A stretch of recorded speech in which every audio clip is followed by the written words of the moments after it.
Customer relationship and selling strategies.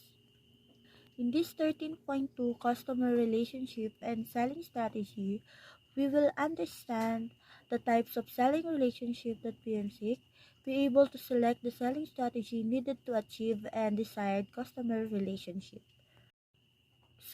Customer relationship. Some buyers and seller are more interested than others in building strong relationship with each other Generally speaking, however, all marketers are interested in developing stronger relationship with large customer.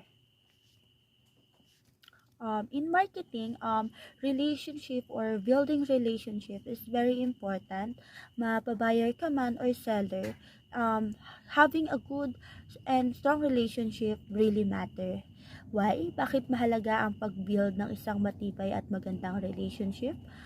In doing a transaction or business, if we want to become successful and gawin it maging mag-excel tayo dito, kailangan meron tayong solid relationship sa ka-transaction or ka-business natin.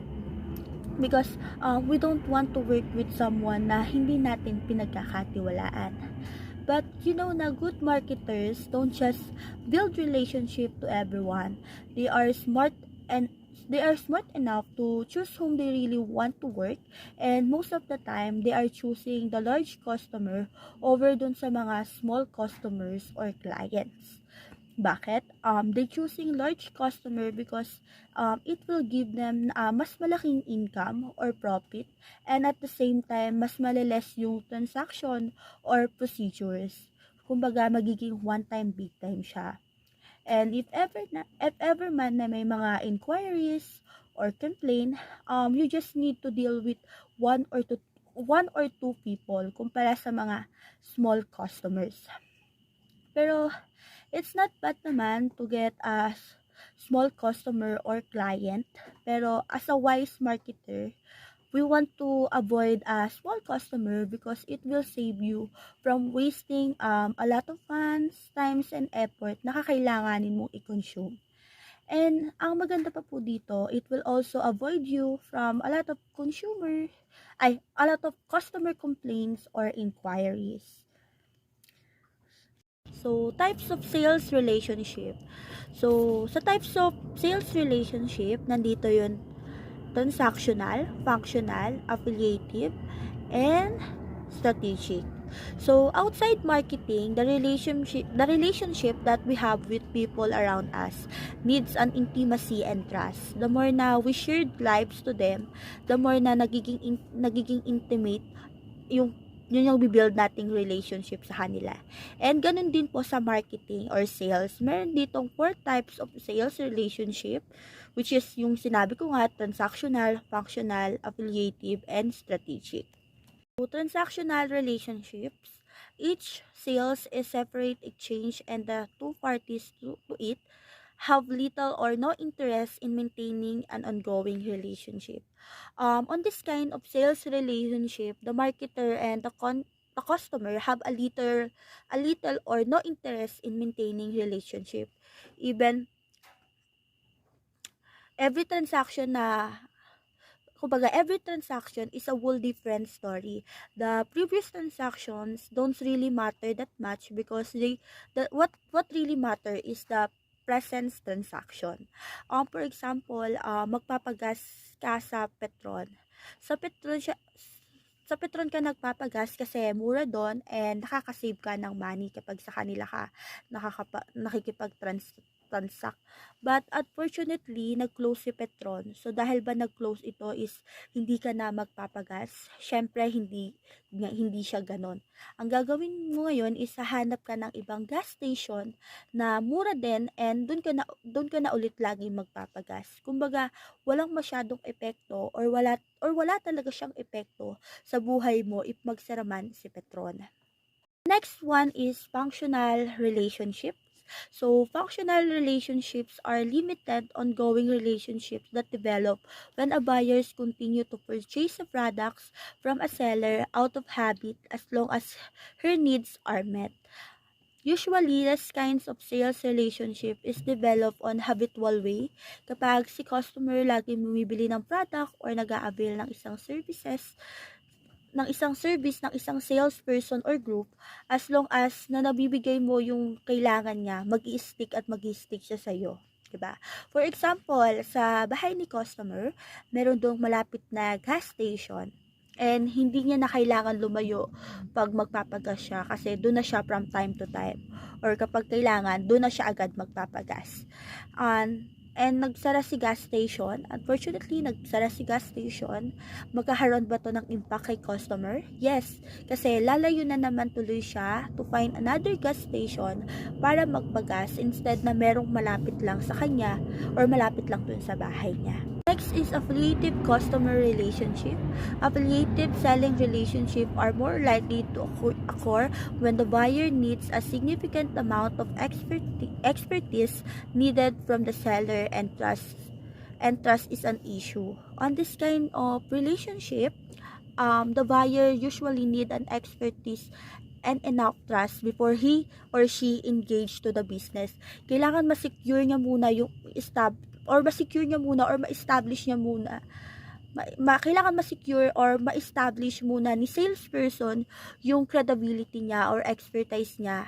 At syempre, most importantly, yung trust niya kay customer before sila gumawa or before they will do a business. One example here are the insurance agents. As a customer, hindi ka lang basta-basta mag-e-invest. Hindi ka lang basta-basta mag-e-invest or magbibili ng insurance to someone na hindi niya kayang i-explain kung ano yung pag-i-investan mo.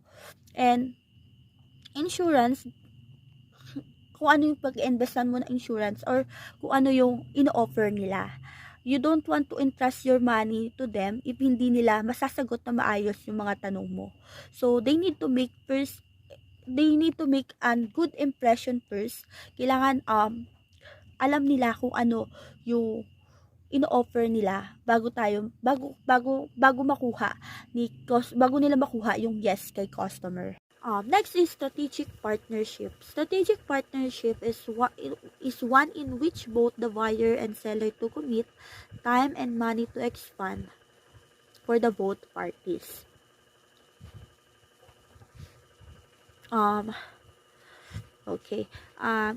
It's a deeper level of relationship and commitment in business or in marketing because both parties, the seller and the buyer, agreed to become committed on expanding the products and needs of each other to achieve a common goal. For example, isang company na nag-produce ng good and long-lasting battery life sa cellphone. So, ang customer nila, for example, ay si Samsung. For them to sell a good quality kind of phone, they need also a good battery. So si Samsung, bibili siya ng good battery on the said company.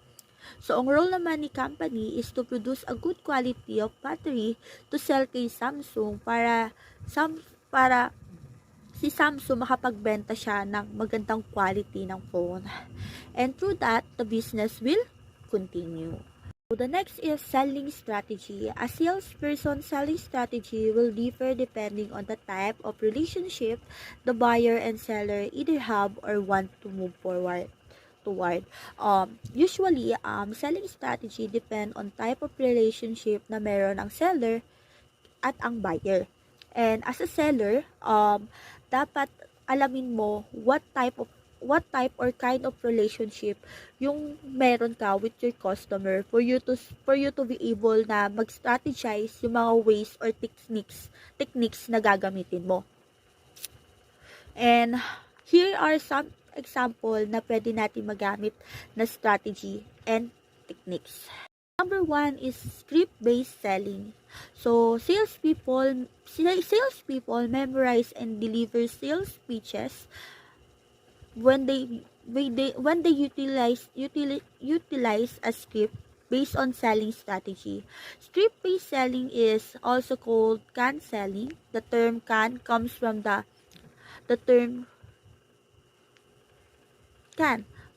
fact that sales pitch is standards or straight out of a can.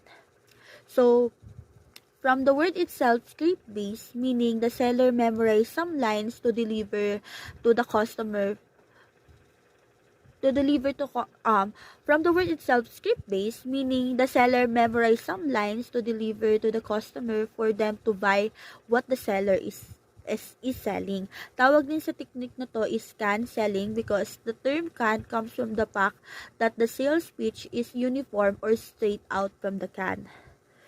So, ang maganda pa sa technique na to is dahil meron ng script na sinusunod or guide si seller, mas magiging parang sounds professional siya when he or she presented the products or services.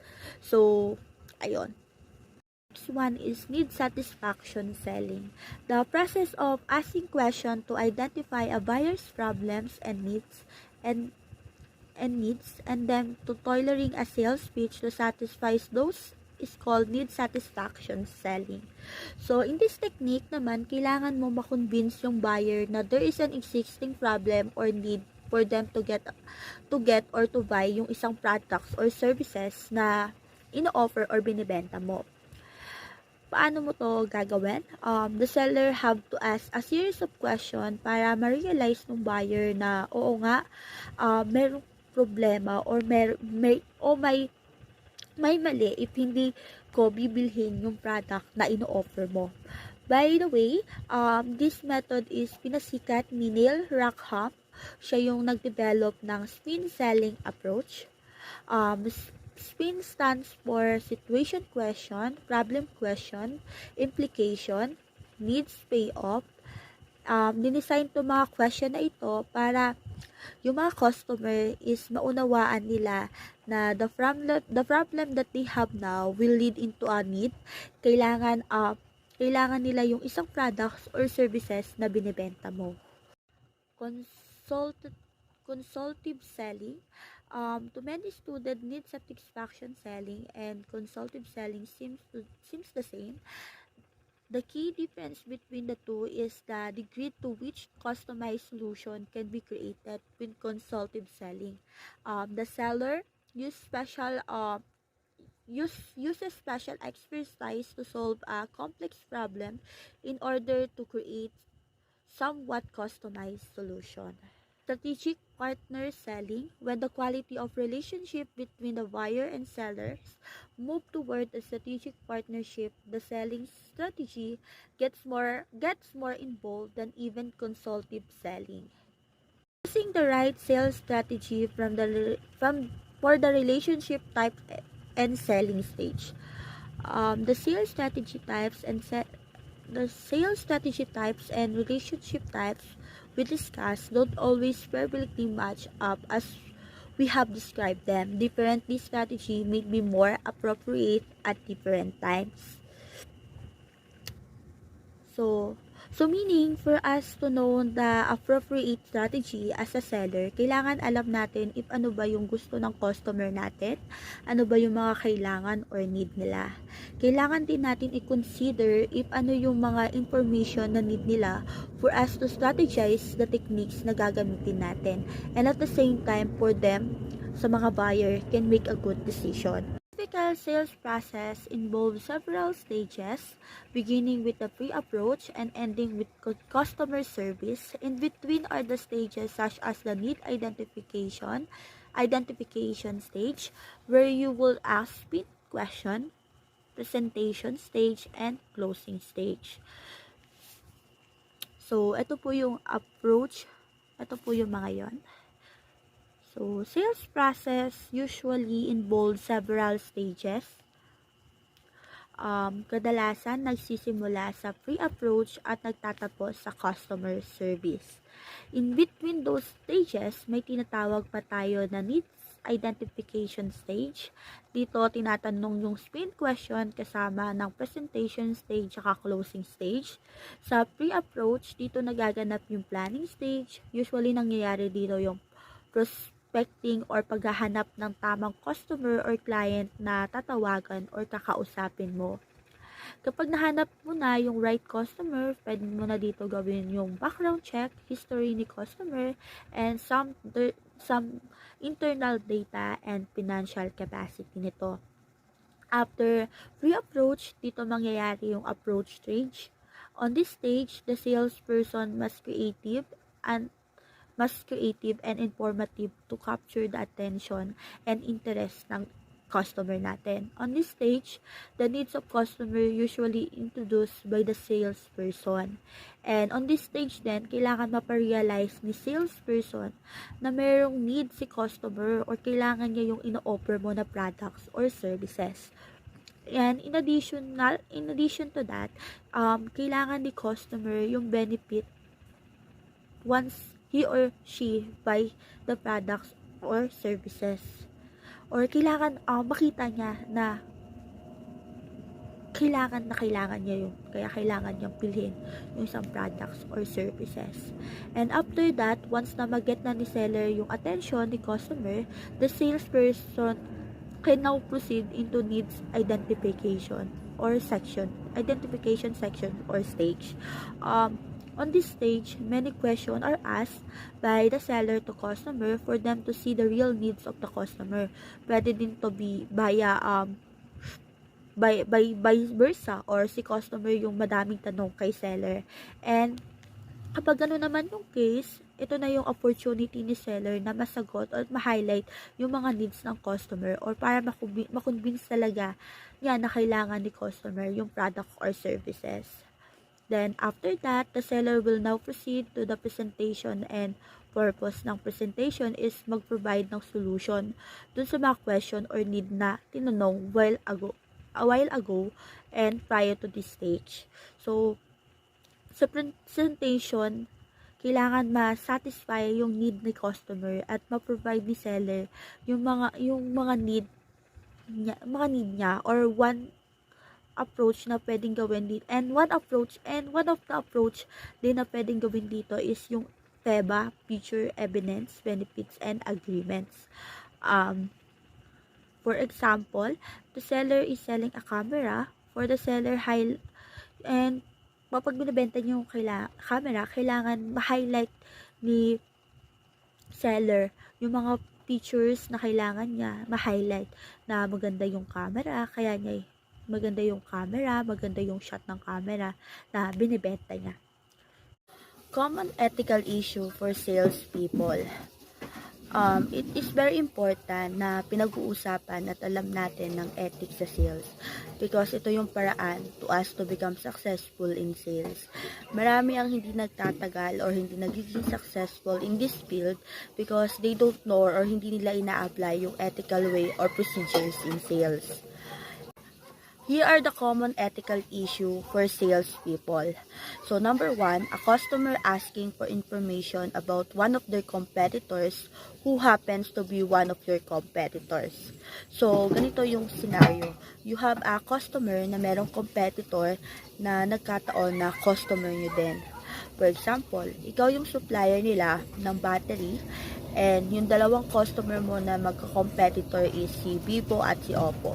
Naging issue siya if si Vivo asking information to you about the purchasing details ni Oppo, or vice versa, baliktad yung nangyari, and tinatanong nila sa'yo kung ilan yung binili nila, kailan yung last ng order, or ilan yung batch ng orders ang ginagawa nila, or etc.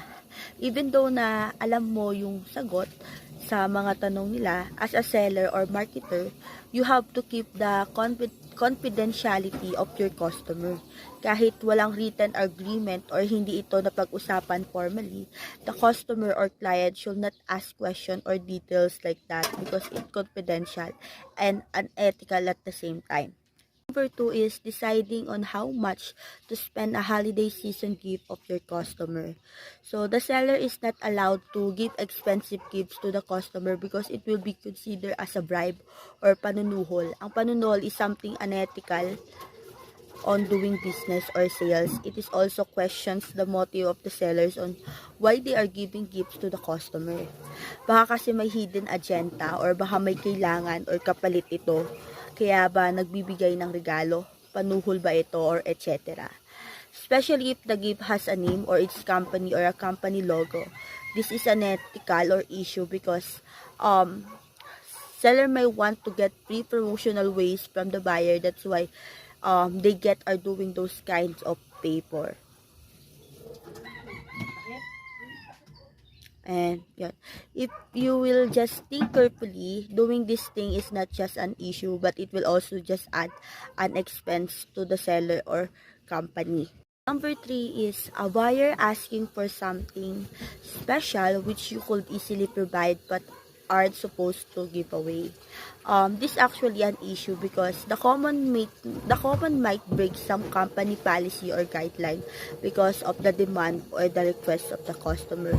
For example, the customer want to ask some discounts, discount or special rate compared to the standard price that you are giving to all your customers. It may break the standards guideline of the company because meron nakaset na uniform price for all the customer, pero kung hindi man makasira ng company guidelines, for sure it will just create some inggit or jealousy to your other customer because sasabihin, bakit kay customer A ganito yung price nyo and ganito yung price nyo ng gantong product, naka 30% off. Samantalang si customer B, nakakuha siya ng original price, ganon. So, it will be unfair to your other customer if you will show some favoritism to your one of two customer or buyer. Deciding to play golf on a nice day since no one knows if you are actually at work or not. Most of the time, salespeople have flexible time, schedule, or hawak nila yung oras nila because it will be depend on the client meeting that they will set on a day. So, sa sobrang hawak nila yung oras nila, may mga times na they use their times to work or to produce sales on their own benefit. Nagagamit nila yung work hours nila on their own agenda since some of their bosses or managers is hindi naman sila minomonitor. Instead of working, they play golf, basketball, video games, namamasyal sa mall or parlor to relax para makapag-relax, etc. Instead of doing their tasks. That's why integrity is very important attitude of salesperson. If they really want to become successful on their field, kailangan meron silang integrity. Ano ba yung integrity? Integrity is doing the right thing even though no one is watching. Kahit hindi kami no-monitor or nakikita ng manager or boss mo, you should still do your work excellently because that is your job, that is your commitment. Binayaran ka for that. Company safeguard. So, company safeguards are some guidelines and policy that will help the company to keep them ethical, most especially their employees. These are the values and characteristics that the company and employer should possess while doing business and work. For them to have this, they should set a mission and vision for them to know the path or track that they should go or follow. Alam nila if saan sila pupunta or ano yung mga di dapat gawin or iwasan. As part of this company, you should have a core value. The next one is challenges facing as a sales manager. Being a sales manager is not an easy job. It may be rewarding because of the salary and incentives, but it's really challenging and stressful if you are in the position. From hiring composition of your people, concern of your salesperson, issue with their clients, you have to be involved and hands-on at the same time. Sales managers should work to the human resource management or HR department for them to hire the right people to be trained on the sales position because hiring the right people will be benefit you as a manager and also the company as well. They are the one who will bring business to the company. Aside from that, the sales manager need to train their salesperson for them to become more effective especially if the salesperson is just newly hired. The sales manager should be more hands-on on this one. For the senior salesperson naman, they should be equipped more also by the manager for them to become more expert on being a salesperson. Sales manager should also motivate their salesperson for them to function well, reward them from time to time while they did something good, and word and word of affirmation is also very important to be heard by the team. Concern and complaints by some customers should also be collaboration work for the salesperson and manager to solve this and avoid this next time. Being a manager is hard, a lot of tasks and things to do, but it is a rewarding job to do. Outsourcing the sales function. In this chapter 13.4, we will going to identify the primary types of outsourcing salespeople, characterize the strengths and weaknesses of outsourcing sales